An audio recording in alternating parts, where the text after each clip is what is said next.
وہ سب اللہ کے ہاتھ میں ہے، ہدایت دینا بھی اللہ کے ہاتھ میں ہے۔ نبی اپنا کام کرتا ہے، نبی کے ہاتھ میں ہدایت دینا نہیں ہے۔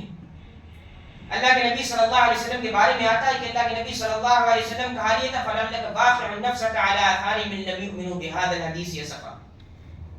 برین ہیمریج ہوتا ہے نا، برین ہیمریج، گویا نبی کریم صلی اللہ علیہ وسلم اس انتھک کوشش کر رہے تھے گویا برین ہیمریج ہو جائے، بخار کہتے ہیں دماغ کی نسوں کا پھٹ جانا، اس قدر انتھک کوشش۔ کیونکہ رحم دلی تھی، کیونکہ دنیا والوں کو جہنم کی آگ سے بچانا تھا، فکر تھی نبی کے اندر۔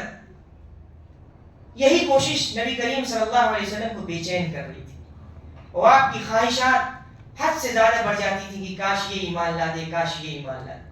اللہ رب العزت نے فرمایا کہ ہدایت دینا اللہ کا کام ہے، وہی جس کو چاہے گا ہدایت دے گا، اور جو گمراہ ہونا چاہے گا اس کو گمراہ کر دے گا۔ اس کے بعد اس پارے کی آخری سورہ عنکبوت سب سے پہلے مومنین کی آزمائش کا تذکرہ کر دیا کہ اللہ رب العزت اپنے وہ بندے جو دعویٰ کرتے ہیں کہ ہم ایمان لائے اللہ رب العزت پر، ان کو آزماتا ہے۔ احسب الناس ان یترکوا ان یقولوا آمنا وهم لا یفتنون، کیا لوگوں نے یہ سمجھ رکھا ہے کہ محض یہ کہہ دینے سے، زبان سے کہ ہم ایمان لائے، ان کو چھوڑ دیا جائے گا، آزمایا نہیں جائے گا؟ جبکہ تاریخ بتاتی ہے کہ جس نے بھی ایمان لانے کا دعویٰ کیا ہے اللہ رب العزت نے اس کو آزمایا ضرور ہے۔ پچھلی تاریخ اگر آزمائش سے محفوظ رکھنا ہوتا تو اللہ رب العزت کے سب سے پہلے آزمائش سے محفوظ رہنے کے حقدار انبیاء ہوتے، لیکن انبیاء کی تاریخ بتاتی ہے کہ ان کو بھی آزمایا گیا۔ پھر چاہے حضرت ابراہیم علیہ السلام ہو، حضرت اسماعیل علیہ السلام ہو، حضرت نوح علیہ السلام ہو، اور حضرت محمد صلی اللہ علیہ وسلم ہو، سب کو آزمائش کی بھٹی سے گزارا گیا تربیت کے لیے۔ اور اللہ رب العزت نے آزمائش کا مقصد بھی بتا دیا کہ اللہ رب العزت جان لے کہ کون لوگ ہیں جو اپنے دعوے میں سچے ہیں اور کون ہیں جو جھوٹے ہیں۔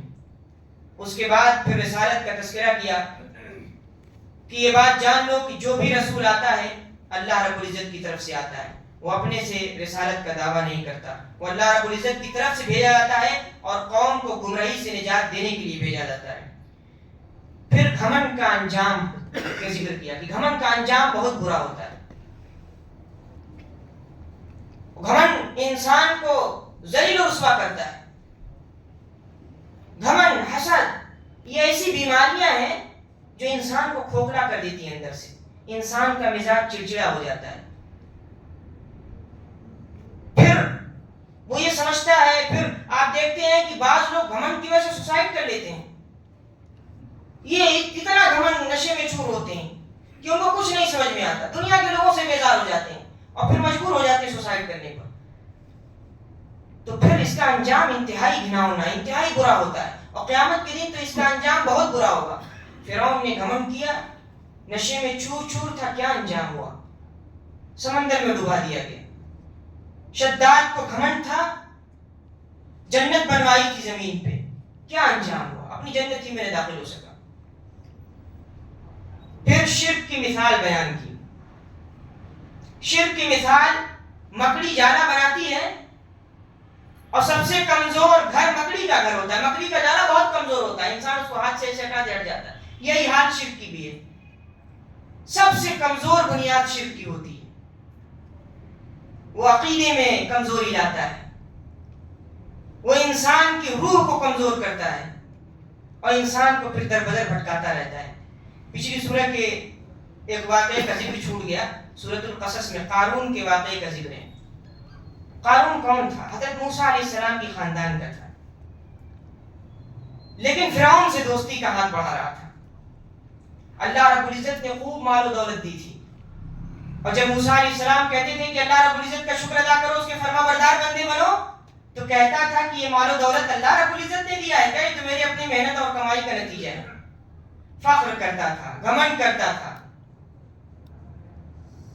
کہتا تھا کہ میں نے اپنے ہاتھوں سے جو کچھ کمایا ہے یہ میں نے کمایا ہے، یہ اللہ رب العزت نے مجھ کو نہیں دیا ہے۔ نتیجہ کیا ہوا؟